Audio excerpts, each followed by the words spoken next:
Special Effects in Film and Television by Jake Hamilton. Question of the Week. How do artists create special effects to entertain us? Genre. Expository texts. Explain what certain things are and how they came to be.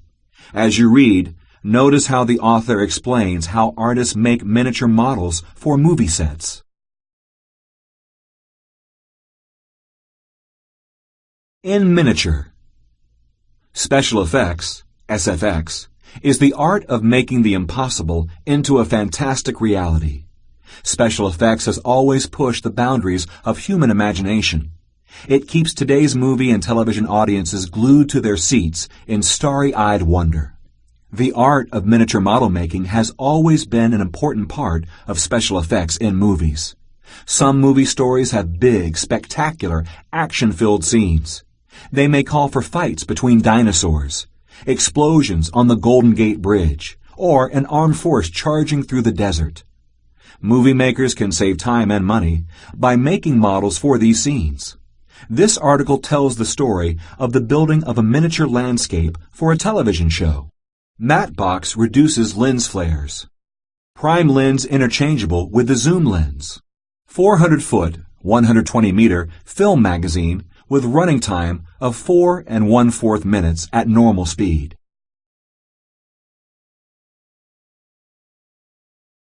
Concept model is 1 foot by 1 foot, 0.3 meters by 0.3 meter. 1. A general idea. A special effects team must build a prehistoric world in a workshop. The team's first step is to make a concept model of this mini world. The model will give a general view of what the finished product will look like. This model shows that the landscape will include a fallen tree and a circular lake. 2. Getting larger. The movie makers study this concept model to decide on the size and shape of the finished product. Then they make a larger and more detailed prototype model. This gives them a clearer picture of how the finished product will look. The prototype comes in sections that are fitted together like puzzle pieces.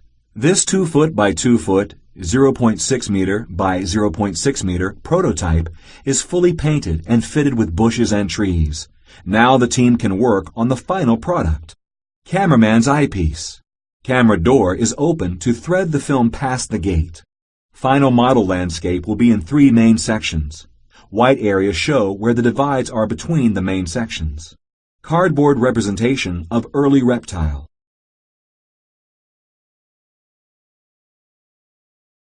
Three. Getting started.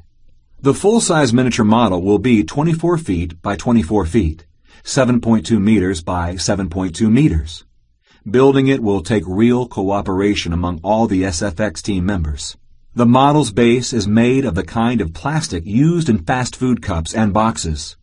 Model makers carve the plastic surface to make hills and valleys and rivers and lakes. They use references such as pictures of trees and rocks to guide them. These model makers are using photographs of a dry riverbed as a guide. Model makers carve details in ground of model's front section. Miniature trees and bushes are modeled with plastic and paint, as well as real pieces of greenery. 4. Carving it out. Here, the model makers are cutting out the area of the huge circular lake at the heart of the model. They will then add more surface detail and mark out other features in the landscape. 5. Rebuilding. The model is cut into sections so it can be taken on trucks to the television studio. Since the model is so large and detailed, each section is numbered. That way, when the pieces reach the studio, they can be reassembled easily. Rebuilding the landscape is just like putting a huge jigsaw puzzle together.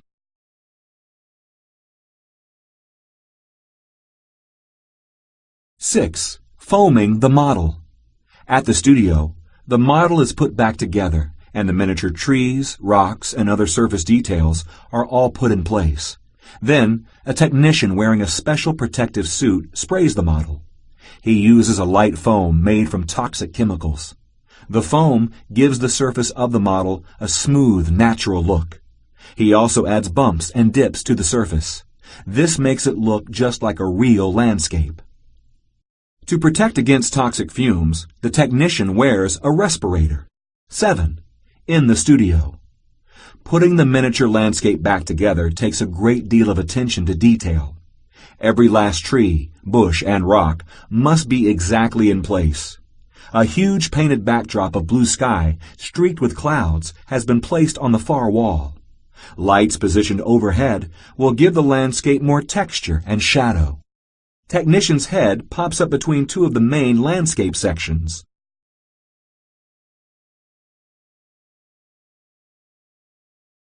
Appropriate large potted plants are used for the foreground. 8. Fixing in place. Model makers use a special glue to make sure the sections will not come apart. The glue is carefully dried by hand. Technicians use the same kind of blow dryer people use on their hair. That way, they can aim the hot wind just right, so it will not disturb any delicate details on the landscape surface. Computer-generated imagery. Many future movies will be created or enhanced on screen using computer-generated imagery, CGI. This 3D animated dragon has been created as a wireframe image before being fleshed out, enhanced, and lit carefully, all on a computer. Reptile modeling. Early reptiles were needed to inhabit the prehistoric scene, so miniature models were prepared. After it was agreed which reptiles to model, including Moschops, left, each one was sculpted carefully in non-drying clay, which is easy to shape. The model is attached to metal leg stands, and the smallest details are added at this stage, including horned backbones, razor-sharp claws, and scaled reptile skin. The model maker sprays the model with plastic sealer to make it possible to release the fiberglass of the mold from the clay later on. A dividing wall of clay is then placed around the model, so that when the mold is made, it can be split into two halves. The mold is filled with foam latex, and the result is this white-faced reptile. The model makers can now paint its skin with different textures of green and yellow. The creature is hollow in the middle so that the SFX technicians can get their arms up and inside to operate it without the viewer seeing. Foam latex model of a Lystrosaur. Water makes Lystrosaur glisten on film. The final image of one reptile perched on a fallen log in the miniature landscape looks incredibly realistic. The creature has also been given small eyes, pointed claws, and fanged teeth. Tricks of the trade.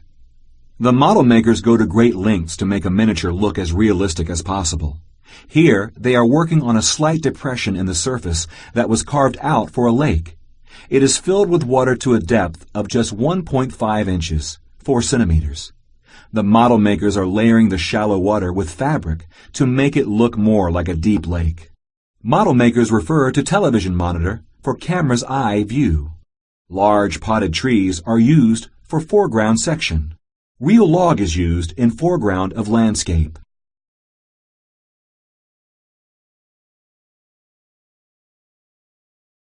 Toy soldiers. Director Steven Spielberg used a miniature model to plan shots for the film Raiders of the Lost Ark. Directors often use miniature models to plan the way a scene should look, including actors' movements, the scenery, and any special lighting or camera angles. Spielberg decides where to position the camera for the desert shot. Sand dunes are constructed from polystyrene and beach sand. Miniature models of tents, tanks, and other vehicles are used. Finally ready. It has taken most of the day to reassemble the entire miniature landscape. Now the scene is ready for filming. During filming, SFX team members beneath the platform can reach up and move the reptile models around from below. Notice how the trees in the background section of the landscape are much smaller than the trees in the foreground section. This makes the scene seem to roll back away rapidly into the distance. The large painted backdrop and studio lighting add to the effect of a vast prehistoric landscape roamed by early reptiles. Miniature trees are planted in the section behind muslin-coated pond. Landscape is supported on timber platform. Sand used on ground of miniature and to cover cracks in model surface.